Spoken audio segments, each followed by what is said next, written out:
Oh, hello. What happened to my hair? There we go. Hello, all, and welcome back to Tangents on Cracked Spines, my lovely bookworms. If you don't like that adage, please let me know and maybe suggest something different. If you're new here, I'm very glad you're here. You can go back an episode, but this is a current book is kind of a series of poems, so it doesn't particularly matter if you go backwards. The last episode, I'm getting ahead of myself. It's been a weird day. I apologize. If you're new here, hi, welcome. I appreciate seeing you or having you listen to me, depending on how you're looking at this. As a quick intro, I am Frankie, and I will be your narrator today with unedited personal commentary on what we're reading. And please keep in mind that just because it's old does not mean that it's appropriate for all ages. There tends to be violence and death and all sorts of other adult content because they didn't have censors. So please, discretion is advised. And I'm also trying to learn to stop using explicatives. Yeah. I'm sorry, my cat is distracting me. She's being lovey.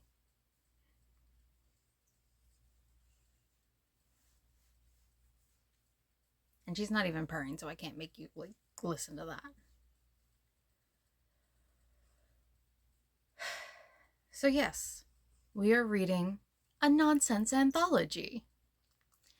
And last episode, the majority of it was intro saying that nonsense is generally underappreciated. Wow, I'm 2 minutes in and I've done nothing but babble. I'm sorry. Those of you that listen for more than a minute, I appreciate you. I really do.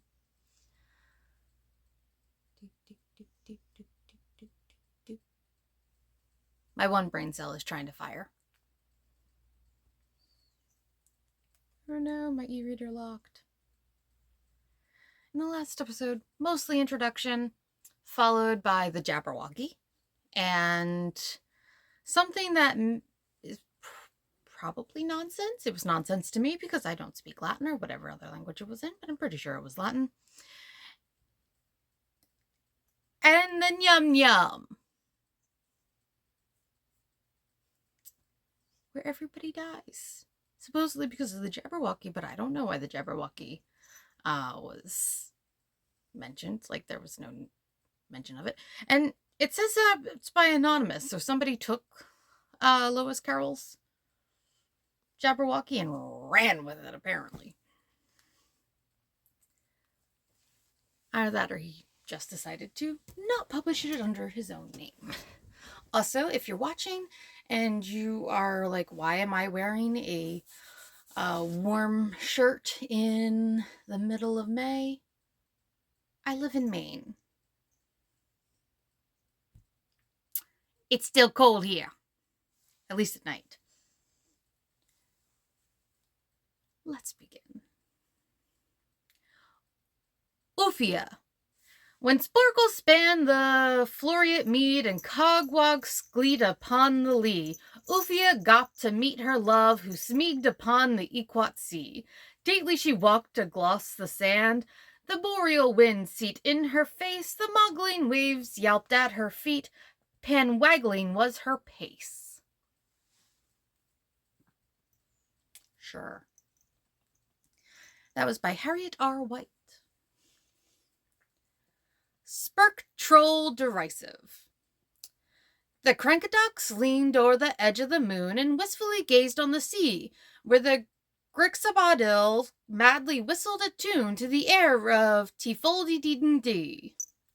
The quavering shriek of the Floop the creek was fitfully wafted afar to the queen of the wonks as she powdered her cheek with the pulverized rays of a star. The ghoul closed his ear on the voice of the grig, and his heart it grew heavy as lead as he marked the baldachin adjusted his wig on the opposite side of his head. And the air it grew chill as the Grixabadal raised his drink, gripping his fins to the skies to plead with the plunk for the use of her bill to pick the tears out of his eyes. The ghost of the Jacques fitted by in a trance, and the squid Jim hid under a tub as he heard the loud hooves of the hookin advance with a rub-a-dub-dub-a-dub-dub. And the crankadox cried as he laid down and died, "My fate there is none to bewail," while the queen of the wonks drifted over the tide with a long piece of crepe on her tail. That was by James Whitcomb Riley. So if you're watching this and you like my ears, I didn't make this pair. I supported another artist, but I could if you're interested.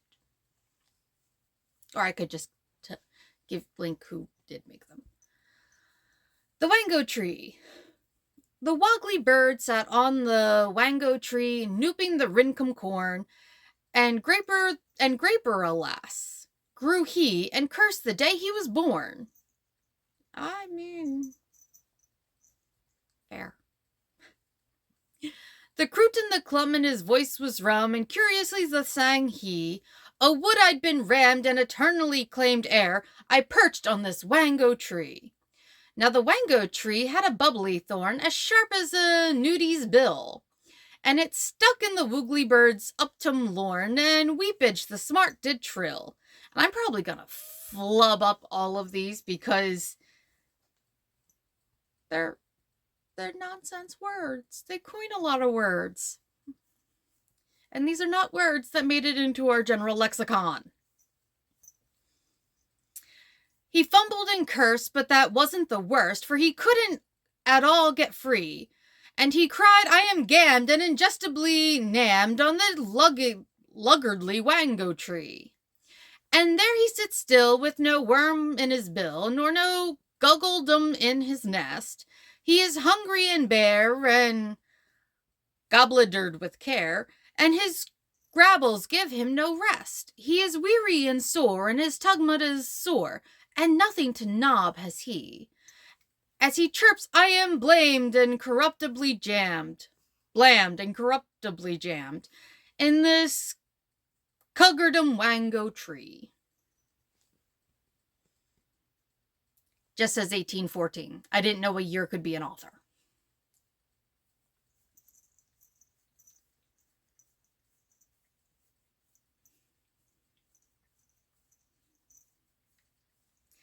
Sing for the garish eye. Sing for the garish eye when moonless brandlings cling. Let the froggering crooner cry and the brattled sapster sing. For never and never again will the tottering beachlings play. For braddest whackers are singing aloud, and the throngers croon in May. That was by W.S. Gilbert. I got your foot!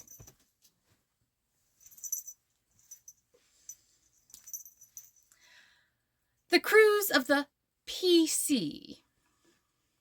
Across the swiftling waves they went, the gumly bark yoked to and fro. The gupple crew on his pleasure bent, gallered, "This is the way to go." Beside the poozle stood the gom. He chirked and murgled in glee, while near him in a gruge upon the bard was quite at sea. "Galop, galoy, thou scrumbuous bard, take pen, thy stylo, and dite a poem. My brain needs curdling hard, and I will feast tonight." That winsome bard, he took his pen, a flurgy look around he gove. He squuffled once, he squirreled, and then he wrote what's writ above. That was by Anonymous. My hand. to Marie. When the breeze from the blue bottle's blustering blim twirls the toads in the Turrumaloo, and the whiskery wine of the Wheedlesome whim drowns the roll of the Ratatouille. Then I dream in the shade of the Shally-Go-She, and the voice of the Ballymolay brings the smell of stale poppycods, blummered and blee from the Whittly Wad over the way. Ah, the shuddering shoe and the blinkety blanks when the Yungalong falls from the bough. In the blast of a hurricane's hickory hanks on the hills of the Hockety How. Give the rigmarole to the clangery wang if they care for such fiddle-dee-dee. But the thumgumbuck kiss the waggery bang keeps the higgledy-piggledy for me. That one didn't even bother to have a name.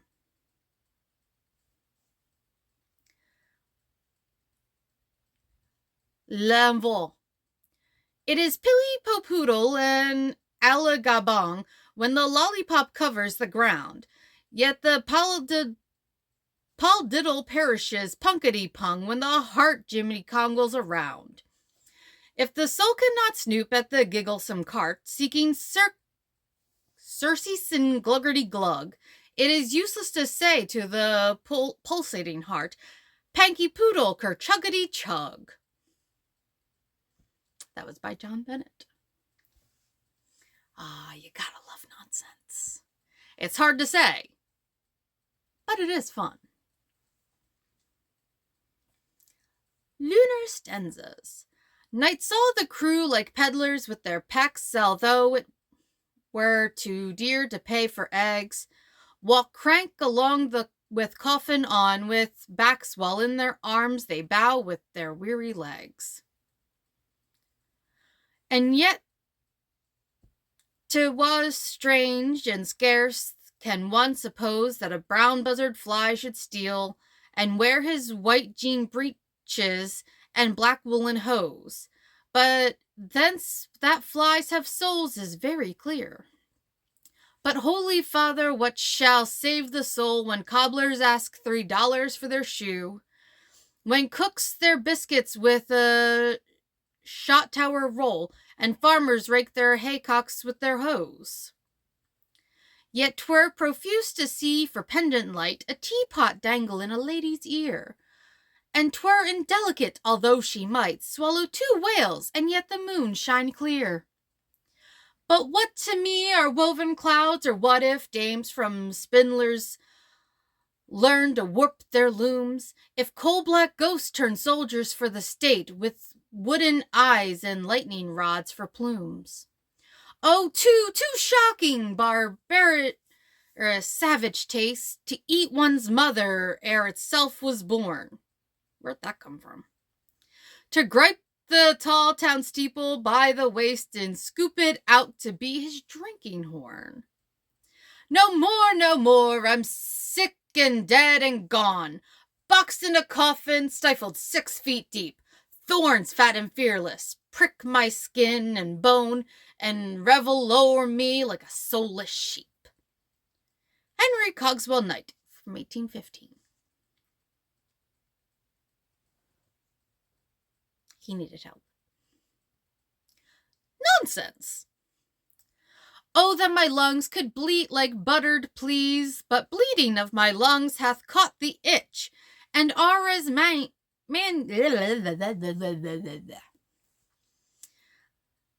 Apparently I'm not good at tongue twisters.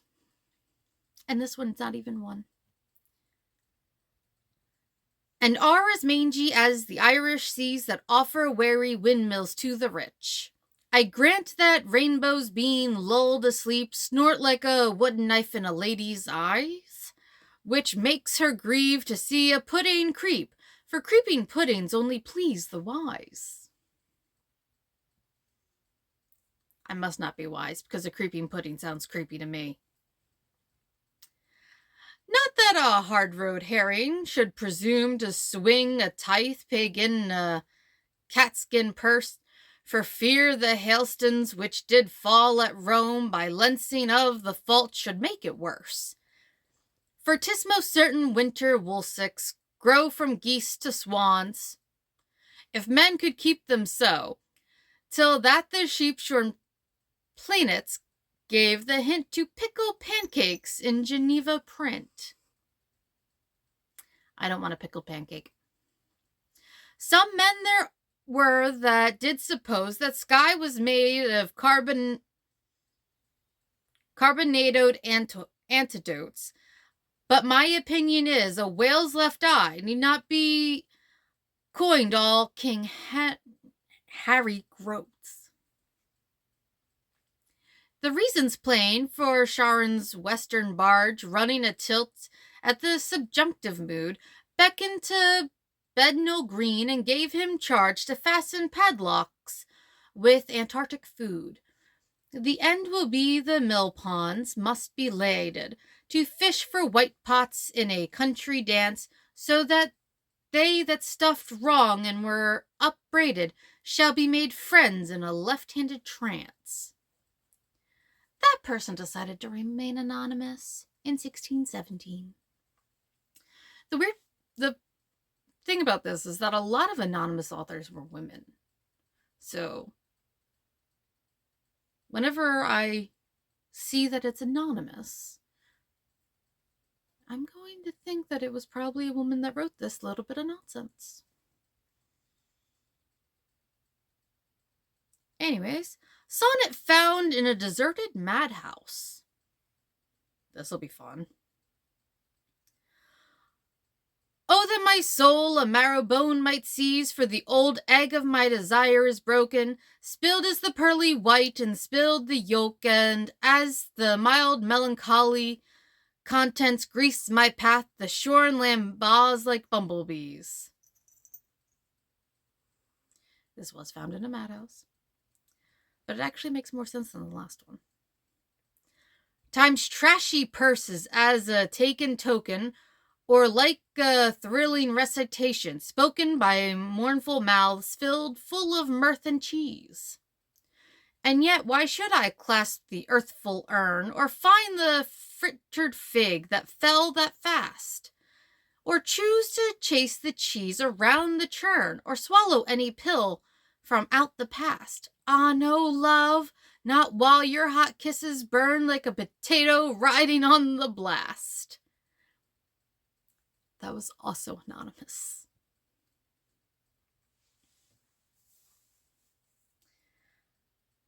The Ocean Wanderer.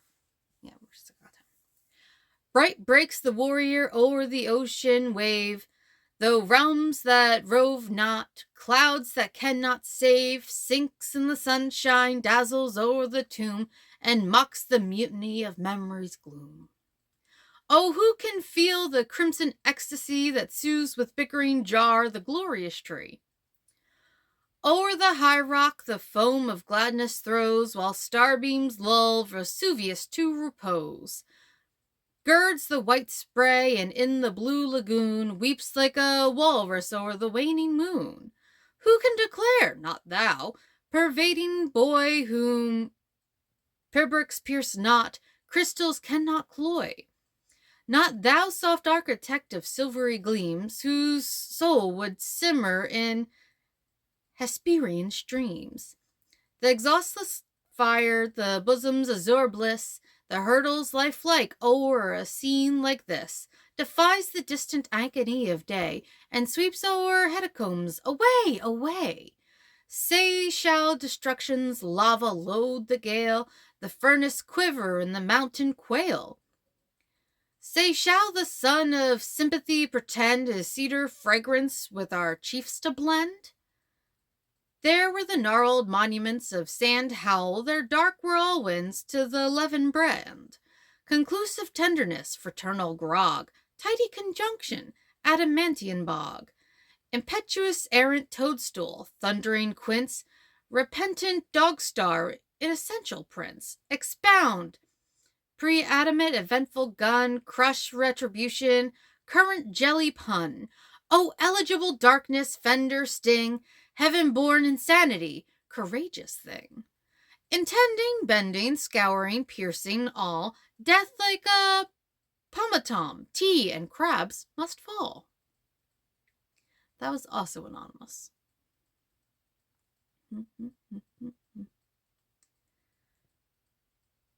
She's all my fancy painted him. She's all my fancy painted him, I make no idle boast, if he or you had lost a limb, which would have suffered most. He said that you had been to her and seen me here before, but in another character.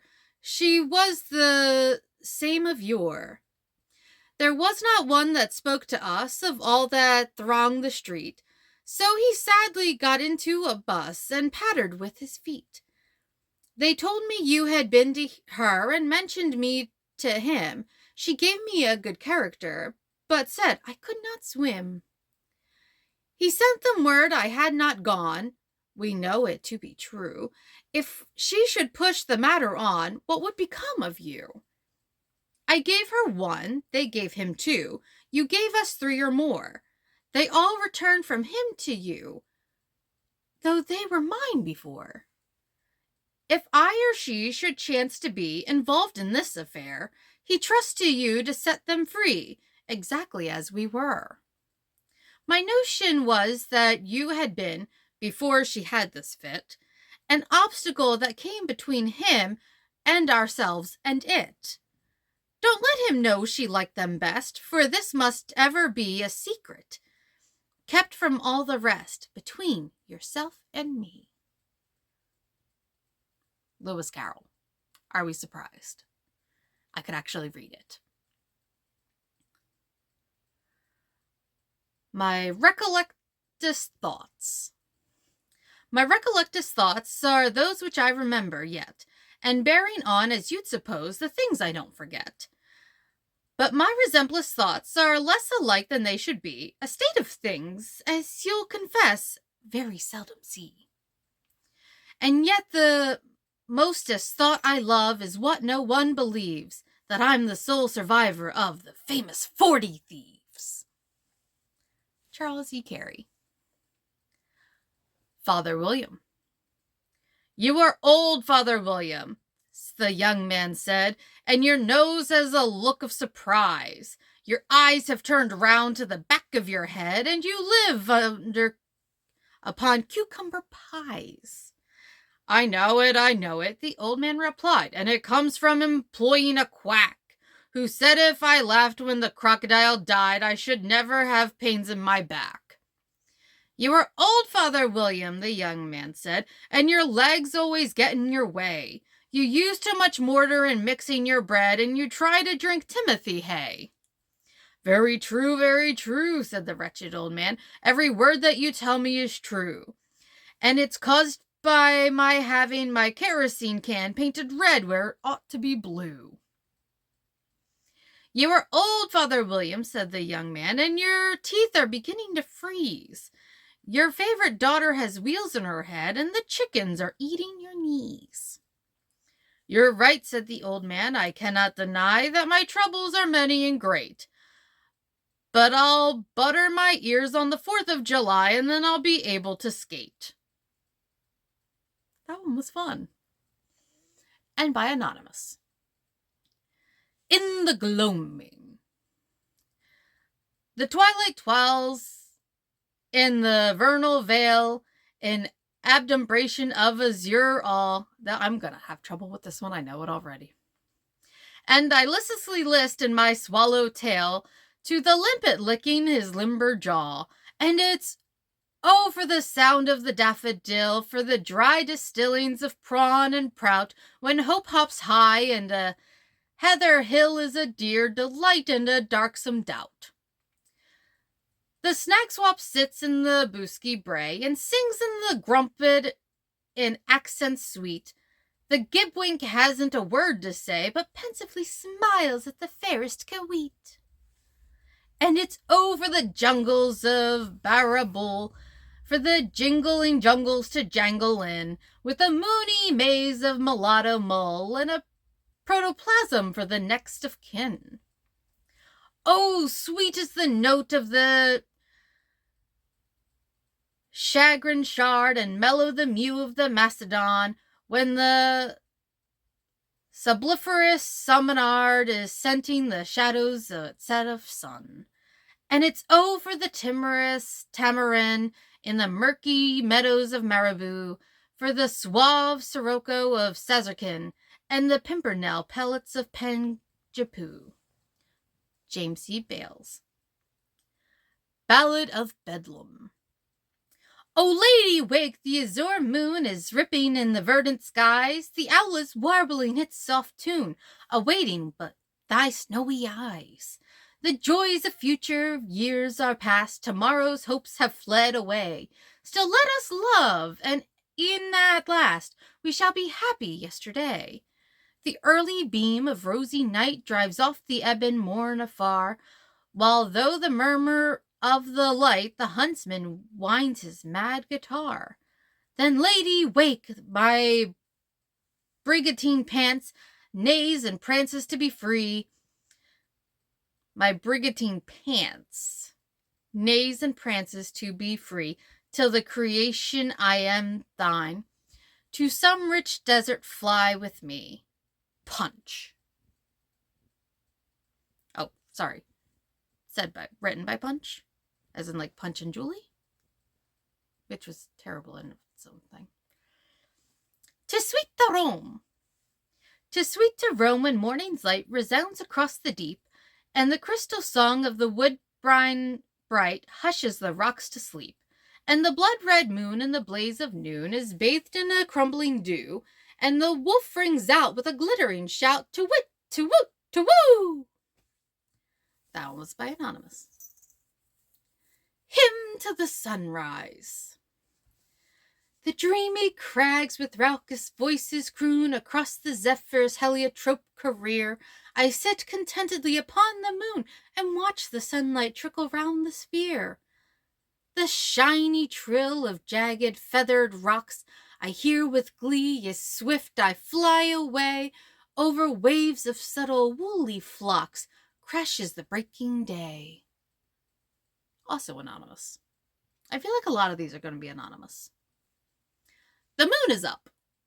The moon is up, the moon is up, the larks begin to fly, and like a drowsy buttercup, dark Phoebus skims the sky. The elephant with cheerful voice sings playfully on the spray. The bats and beetles all rejoice, and let me too be gay. I would I were a porcupine, and wore a peacock's tail. Tomorrow, if the moon but shine, perchance I'll be a whale. Then let me, like the cauliflower, be merry while I may, and ere there come a sunny hour to cloud my heart, be gay. Also anonymous. You know what? Let's just assume they're anonymous unless I state otherwise. Uprising, see the fitful lark. Uprising, see the fitful lark unfold his pinion to the stream. The pensive watchdog's mellow bark o'ershadows yon cottage like a dream. The playful duck and wandering bee hop gaily on from tree to tree. How calmly could my spirit rest beneath yon primrose bell so blue, and watch those airy oxen dressed in every hint of pearling hue, as on they hurl the gladsome plough, while fairy zephyrs deck each brow. Like to the thundering tone. Like to the thundering tone of unspoke speeches, or like a lobster clad in logic breeches, or like the grey fur of a crimson cat, or like the mooncalf on a slipshod hat. Even such as he who never was begotten, until his children were both dead and rotten.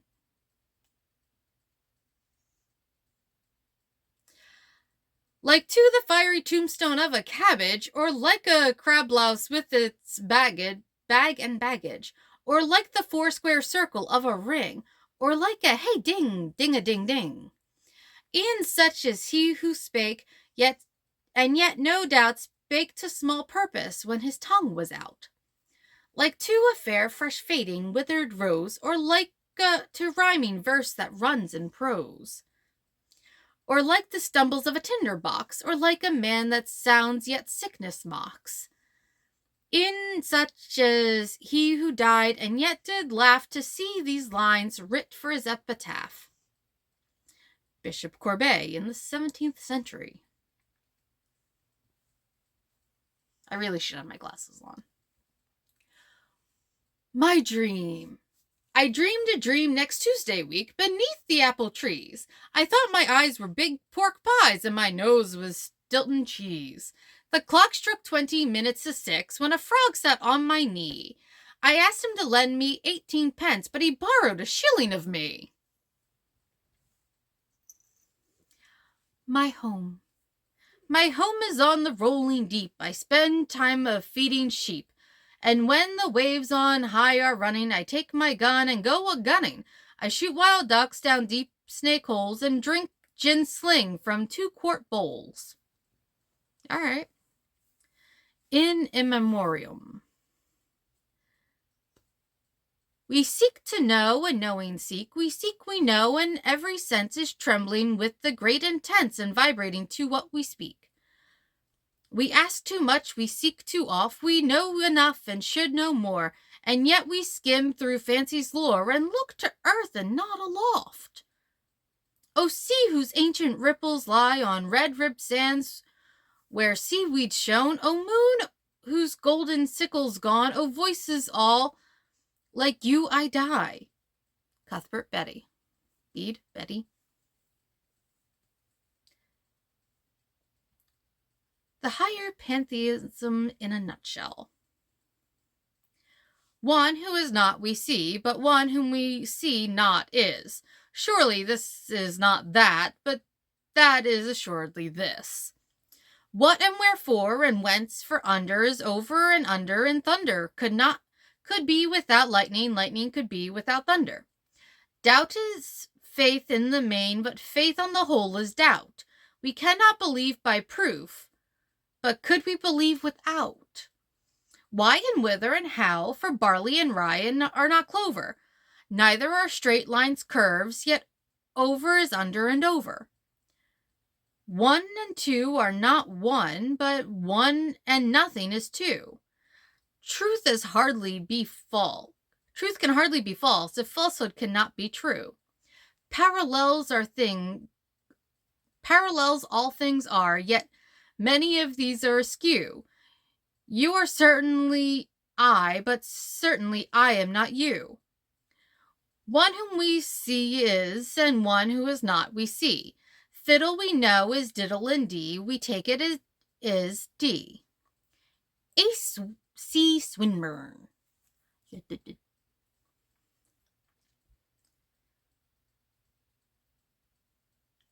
Darwin. Power to thine elbow, thou newest of sciences. All the old landmarks are ripe for decay, wars are but shadows, and so are alliances. Darwin the Great is the man of the day. All other ologies want an apology, breed's a mistake, science offers a stone. Nothing is true but anthrobiology. Darwin the Great understands it alone. Mighty and great evolutionist teacher is, licking morphology clean into shape. Lord, what an ape the professor or preacher is, ever to doubt his descent from an ape. Man's an anthropoid, he cannot help that, you know. First evoluted from Pongus of old, he's but a branch of the catarrhine cat. You know, monkey, I mean. That's an ape with a cold.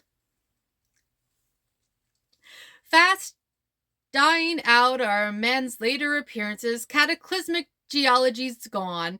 Now of creation completed the clearances. Darwin alone you must anchor upon. Primitive life organisms were chemical, bursting spontaneous under the sea. Purely subquacious, panaquadmedical, was the original crystal of me.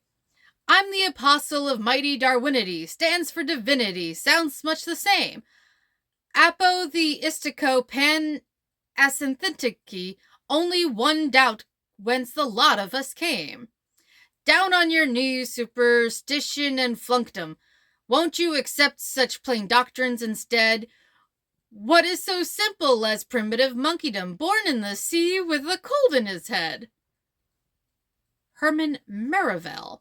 It doesn't say Merville, it says Merivale. Is that an alternate spelling? but as a biology major. That makes me so happy. I actually really like that one. Song of the Screw.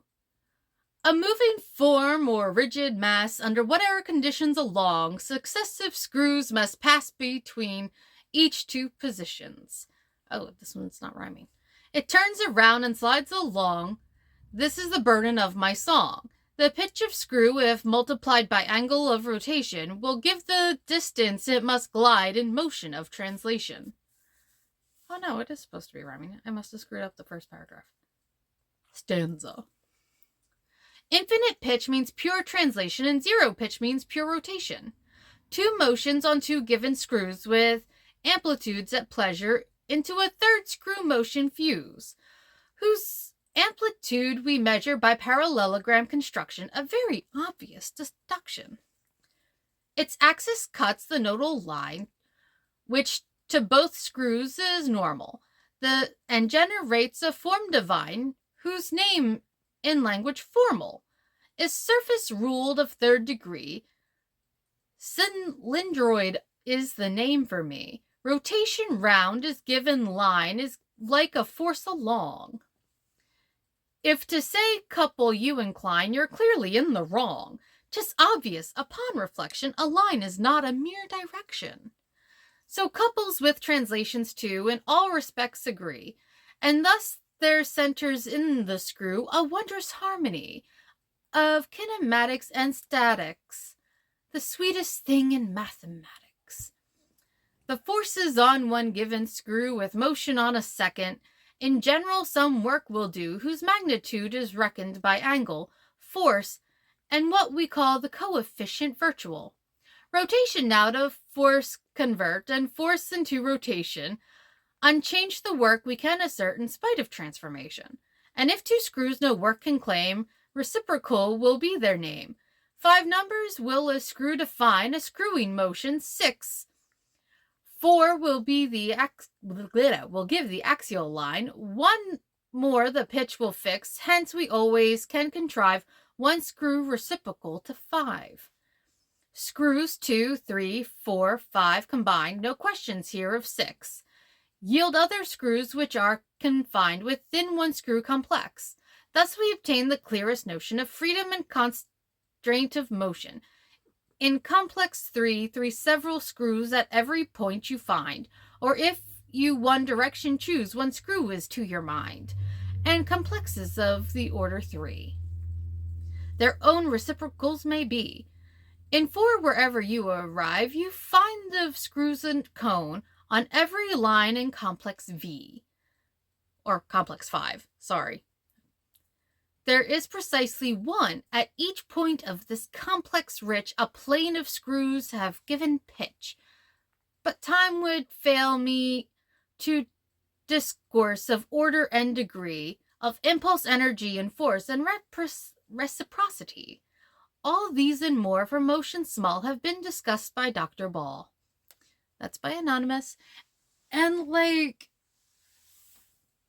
last two haven't really been nonsense if you know science. I know that's mathematics, but it's actually physics, technically. And, that's applied math in a, scientific way. Not that I was super great in physics, but I understood it well enough. One more. Moorlands of the Knot. Across the moorlands of the knot we chase the gruesome when, and hunt the itness of the what through forests of the then. Into the inner consciousness we track the crafty where, we spear the ego through and beard the selfhood in his lair. With lassos of the brain we catch the isness of the was, and in the copses of the whence we hear the think of bees buzz. We climb the slippery witchbark tree to watch the thusness roll, and pause betimes in Gnostic rhymes to woo the oversoul. Anonymous. All right. I'll leave you there. for today. Thank you very much for listening. And I have some typical business. If you enjoyed this, please subscribe, rate, review wherever you're seeing or listening to this. It's much appreciated. Share it with a friend. Get my voice and antics out there. If you liked it, that would be appreciated.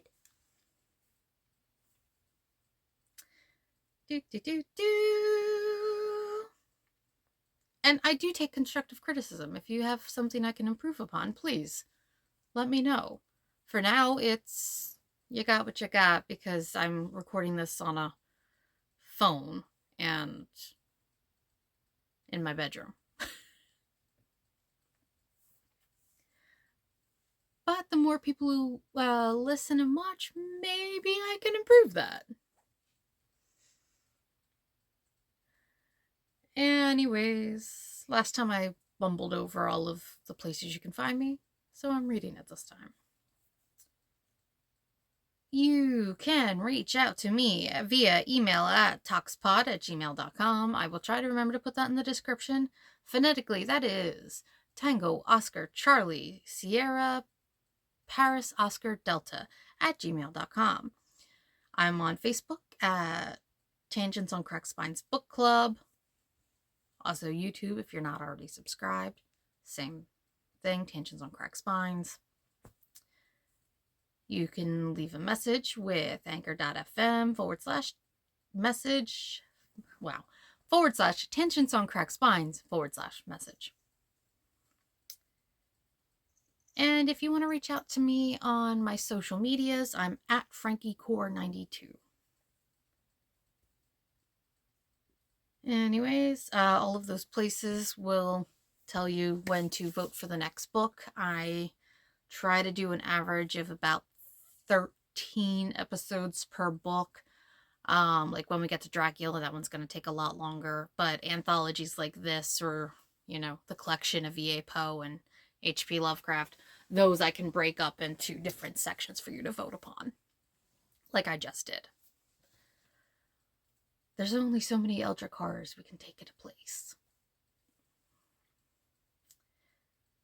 And if you want to support me, you can do that via, I think it's now called Spotify for Podcasters.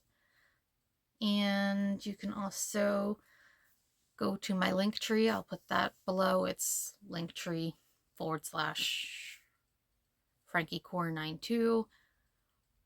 Or you can visit my personal shop. It also has Talks merch. One of these days for the YouTube video, I will wear the Talks merch because I actually really like them. They're just in the wash right now.